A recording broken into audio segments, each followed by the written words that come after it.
Before this video begins, this is actually my first ever documentary style video, and this video has been worked on for a 2-month period, from late June to late here in August.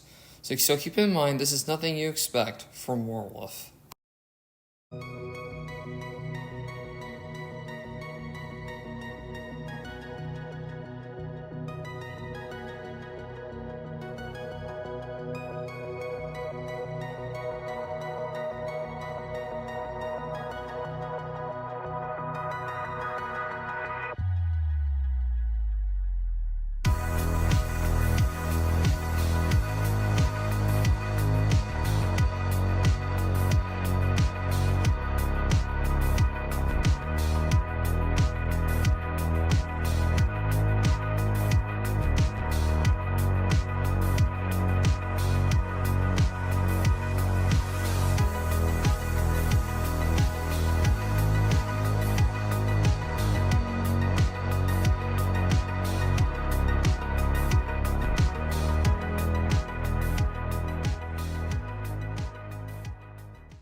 Imagine it's the 1940s. Imagine feeling the rumble of steel passing by you, crosses of the iron horse, and the loudest whistles ever. And imagine seeing the engine under its own power. And too, a lot of volunteers and groups actually have preserved and saved steam locomotives and put the excursion service, or even they put them with them as a display piece or a scrapyard. Some locomotives that they were retired actually still run with us today. But other engines, however, do not run with us. Rather, they are unrestorable or completely scrapped. This is my top list of the top retired steam excursion stars. Number 1. Grand Trunk Western 5629. This light Pacific locomotive was built in 1924 by the American Locomotive Company. In its revenue service, it was used for hauling commuter trains from Chicago and Wisconsin. And later, when Grand Trunk Western was phased out by diesel when the steam age came to an end, a man named Richard Jensen purchased 5629 and started operating it on excursion service. And one of its famous trips around the interior was pulling a circus train from Maryland to Milwaukee, Wisconsin. It also did some trips around the old Baltimore and Ohio Railroad line.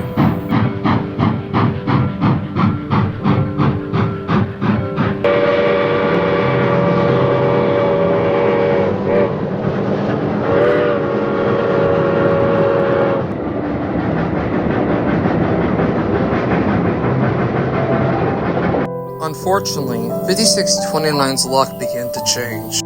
In the 1960s, however, Richard Jensen had a refrigerator accident with his friend, and then he broke his back, and then he paid medical bills, and then after that, he could no longer afford any more excursion runs with 5629. After Jensen was facing financial troubles, he moved 5629 to an old former Rock Island Railroad, but then the Rock Island Railroad yard filed for an abandonment, and then Metra acquired the yard complex. So Metra actually offered Jensen to move 5629 to the nearby Iowa Interstate Railroad, but there was assisting at getting it there. Then suddenly, Metra and Richard Jensen started getting into a huge argument, and Metra said if 5629 wasn't moved out of their yard in their yard complex, it would be scrapped. And people were desperate to save this engine from its demise, including the Illinois Railroad Museum were even trying to get their hands on the 5629 and move it to their museum. But then, Metra had enough of it. The railroad sent out a salvage crew and scrapped the locomotive literally right where it stood. All rail fans could do is just watch with horror and disbelief as the once preserved engine was cut up. And today, 5629 is one of the big tragic losses in railroad preservation. And then on March 16th, 1991, Richard Jensen passed away. Fortunately, one of 5629's sisters is still around so the locomotive class lives on. Number 2. Cotton Belt 819. Cotton Belt 819 was built by the Pine Bluff, Arkansas shops in 1942 for crossbenches for freight service, and she was also the last steam locomotive built for the railroad. She was retired in 1953, and then she only had a 10.5-year career on the main line. And then later, she was moved to Oakland Park, where she sat on display outdoors for nearly 3 decades. Unfortunately, Cotton Belle 819 was suffering vandalism, and a lot of her parts were getting stolen. And then 819 just looked like a shell of its former self. But then in 1982, the newly formed Cotton Belle Rail Historical Society convinced the railroad to move the old engine to the old machine shops in Pine Bluff, where they meant to cosmetically restore the engine. And then, $1,000 later, 819 was back under steam once again.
One of the most famous trips with Cotton Belle 819 was in 1990 when it took all the way a trip to St. Louis, Missouri for the National Railway Historical Society convention. And there, 819 got to meet up with Union Pacific 844, Northfolk Western 1218, and Frisco 1522. Then after the convention, 819 ran a few more excursions until 1999 when it made its final trip from Pine Bluff, Arkansas to Tyler, Texas. And today, Cotton Belle 819 can be still on static display at the Pine Bluff, Arkansas shops. However, though, the museum has been asking for some funds because a new project called Project 819, and funds are raised, hoping we can see the restorable Pine Bluff locomotive back to service. Number 3. Nickel Plate Road number 759. Nickel Plate Road number 759 was built in 1943 for use on the freight services along with the other nickel plate rickshaws on the Nickel Plate Road. Then in 1953, she was eventually retired from service. Following a few years in stores, 759 was bought by Nelson Bluff for his Steamtown USA collection in North Falls, Vermont. Then during around that time, 759 was leased by Ross Rowland and the High Iron Company, who planned to restore 759 to excursion service and help pull the 100th anniversary of the driving of the Golden Spike Railroad. And after the Golden Spike tour, 759 was brought back to Steamtown and ran so many excursions throughout the Northfolk Western and as far as the eastern seaboard.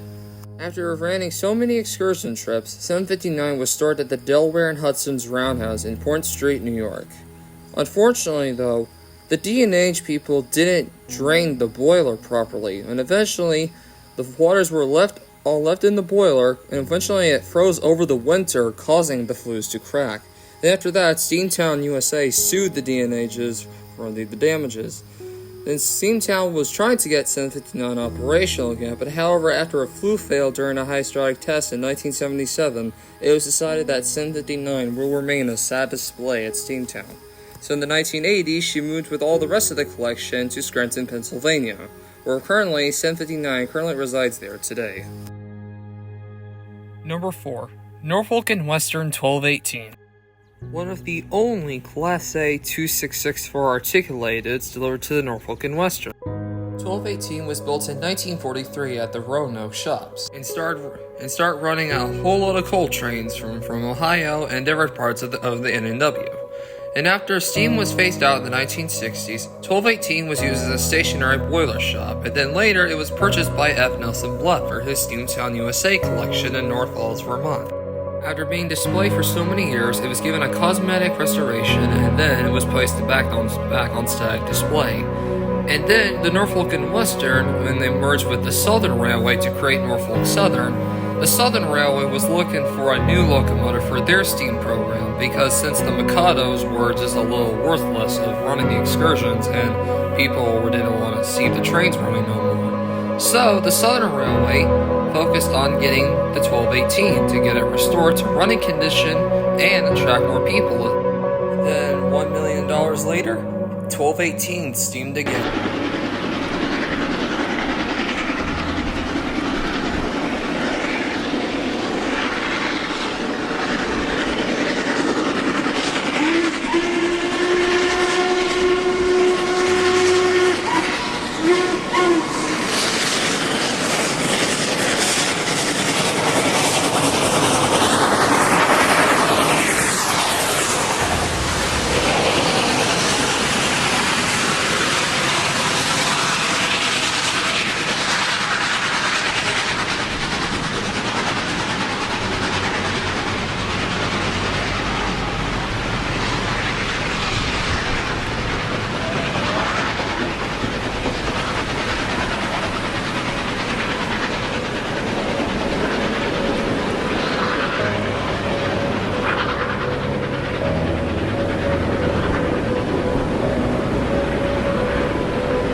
Since 1218 was getting so popular with its running mate, Norfolk and Western 611, they both became really popular in the Southern steam program. Unfortunately, though, 1218's luck was soon to begin to change. In 1991, 1218 was disassembled to be completely overhauled, and would hopefully have it running again for the 1996 operation season. But unfortunately, though, the Southern Railway steam program was coming to an abrupt end due to insurance costs, which it was costing the Southern Railway almost like $8 million. So then after that, 1218 was quickly reassembled and then towed back to Roanoke to be stored at the NS East End shops. And then in 2001, the Norfolk Southern donated the 1218 to the city of Roanoke, where it's currently on display at the Virginia Museum of Transportation. Well, it is very unlikely she will never feel the heat on her fire undergrades again. But in the past, there have been several attempts that people tried to restore it, but unfortunately, though, a lot of people say since it had to be reassembled so quick, it might be missing much of its important parts. So unfortunately, it would never ever return to operation ever again. So currently, 1218 is still on static display at the museum today. Number 5. Chicago, Burlington, and Quincy, number 5632. CB&Q 5632, along with its other sisters, was built in CB&Q's own shops, and it was the CB&Q's only northern type locomotives ever to be used on their roster. 5632, along with its other sisters, was all retired in 1960 when the steam age abruptly came to an end. But then in 1961, the president of the CB&Q at the time had his own steam program for the entire CB&Q, and he chose 5632 along with CB&Q Mikado number 4960 as its running mate, and they ran so many excursions throughout the CB&Q railroad line.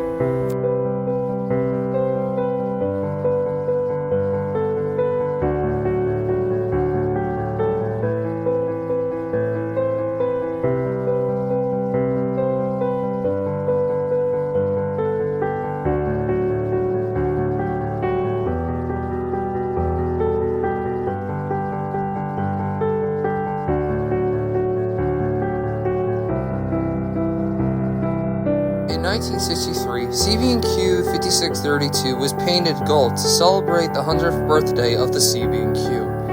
Unfortunately, though, 5632's luck would soon begin to change. In 1965, the president of that time, Harry C. Murphy, ordered 5632 to be overhauled. Within the next year, however, Murphy retired and another person succeeded him, but the new railroad president wasn't interested in running steam, so eventually 5632, of course, was sold to Richard Jensen. During around that time, Jensen stored 5632 at a former Chicago and Burlington roundhouse in Chicago. And the cost to restore 5632 was really expensive at that time because the cost to restore the locomotives was $56,000, which would be roughly around $800,000 today. On a Saturday morning in August 1968, Richard Jensen had telegrams, means he had 48 hours to vacate the premises, and after that, all of his locomotives were taken away from him, and while they were sitting in a train yard for an hour or so, they got sent to a scrapper's yard just for storage. But unfortunately, though, 5632 derailed while moving into the scrapper's yard, and they said, you know what, and we're not re-railing it, just cut it in place. So yeah, the proud excursion queen was scrapped where she sat. The same fate with 5629 would suffer 18 years later. But wait, what about 5632's running mate, CB&Q 4960? Well, 4960 actually still runs today. She runs today on the famed Grand Canyon Railway in Williams, Arizona.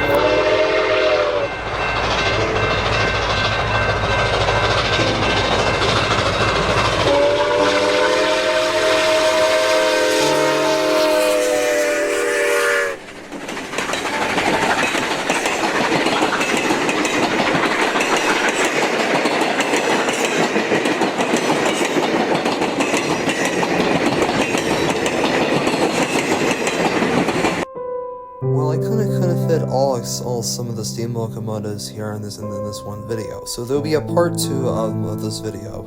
So stay tuned for that video. And anyways, this is Warwolf howling off.